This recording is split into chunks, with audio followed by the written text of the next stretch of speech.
What's up, everybody? It is your girl, Rita, and I am here to do a video for you. Today's video is just going to be one of my quick side dish videos, so we're going to get right on into it. But before we do, please make sure you give this video a thumbs up. Make sure you hit that like button. Make sure you'll subscribe to the channel. I think you'll like the channel. I'm a cool chick, and I can cook.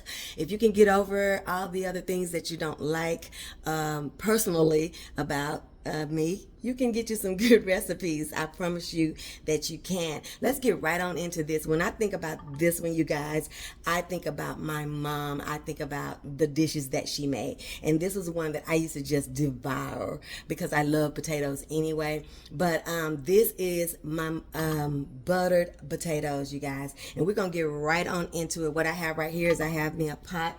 What I'm going to be adding to this pot, you guys, is potatoes that I have. You have to take the hulls off for this one. One thing you don't want this to turn out to be is some mashed potatoes. So this is kind of between mashed potatoes and boiled potatoes, the middle child of them, you know. I wouldn't say it's their sister or brother, but it's just right in the middle of those two. So this is the middle potato, as you would. Okay. So what I'm going to do, you guys, is I'm going to turn this fire all the way up on medium high, okay? About a 7, between the 7 and 8, okay? And what I'm going to be adding to my pot, you guys, is I'm going to be adding some liquid. Now, back in the day, my mom would just add some water, okay?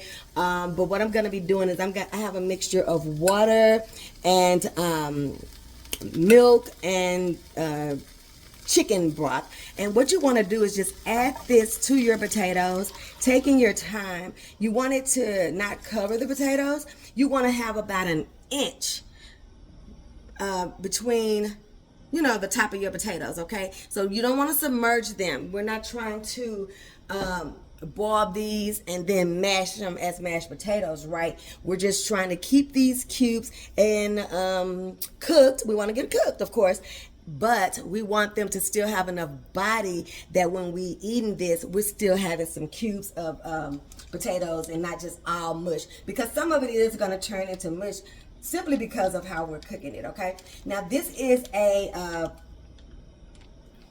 1 stick of butter, you know, and I have just cubed it, and I'm just going to put it right over here. You have to have you a good amount of butter to call this buttered potatoes, don't you? So we've got that. And this is what I do, and you can choose to season yours after your potatoes have gotten to the consistency that you like them. But I like my seasonings to go ahead and cook in here. So you know what? Let me turn it down. No.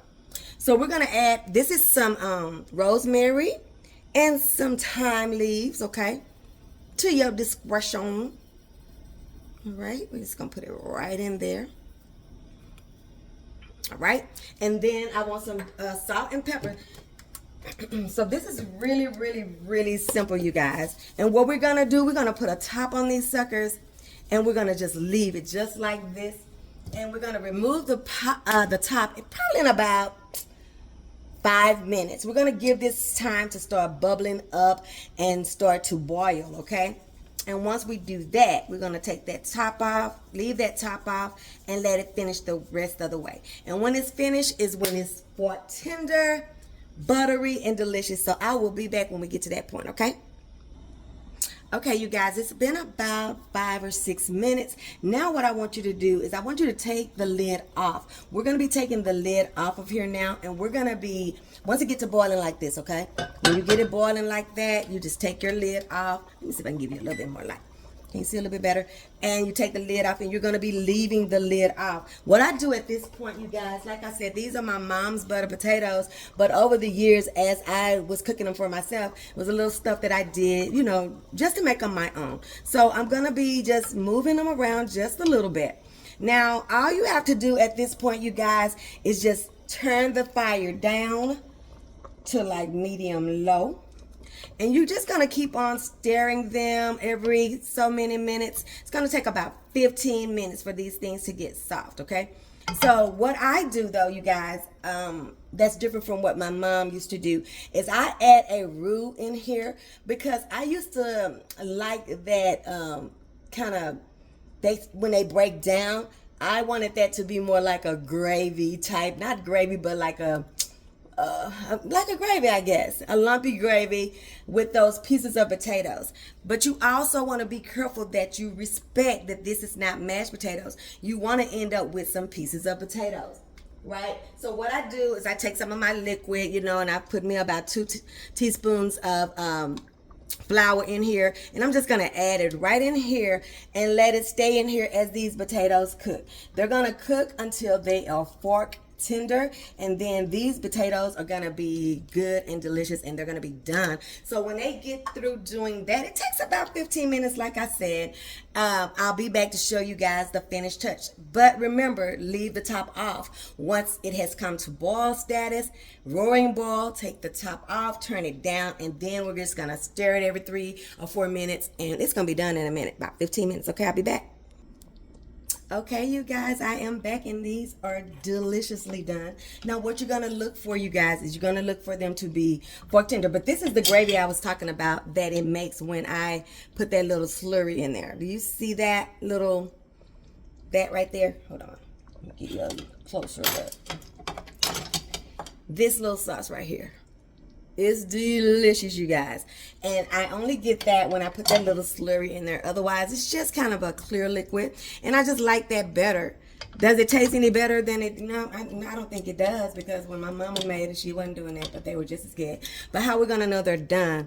Fork tender. That's what you're looking for. You don't want them to break down too much, because as you warm them up, or if you have leftovers, they're gonna break down anyway. So this is it, you guys, and these are ready. Look at them. They are so delicious looking, and they taste even better. Your seasonings is up to you. As I said, we're not making nothing hard. This is just an ode to my mom, who showed me how to cook, and an ode to my dad, who gave me the confidence and gave me this personality that I have, this no nonsense, I am who I am, love me the way I am personality. He gave me that. May he rest in peace. I miss him so much as an only girl. But this meal, I used to love, these potatoes, honey, when my mama made these, I didn't care what she made them with. They were just so good. They will be plated up and be on the thumbnail. And that's it for you guys today. I just wanted to come on here and show you guys how I make this one. So delicious, so good. I'm pairing this today with my roasted chicken, and if you have not made my roasted chicken, you are really missing out. It's so good. You can do it with a whole chicken, you can do it with pieces. I hope you'll try it. I will link that link. I'll put it in the description box. So make sure you're always checking that description box. A lot of questions can be answered from going there first. But we're going to get out of here. Happy Sunday, you guys, and I will see you on the next one when we see what Rita's cooking. Make sure you like, comment, share, subscribe. And remember, your food ain't all the way live till it's been Rita-tized. I love you guys. Bye.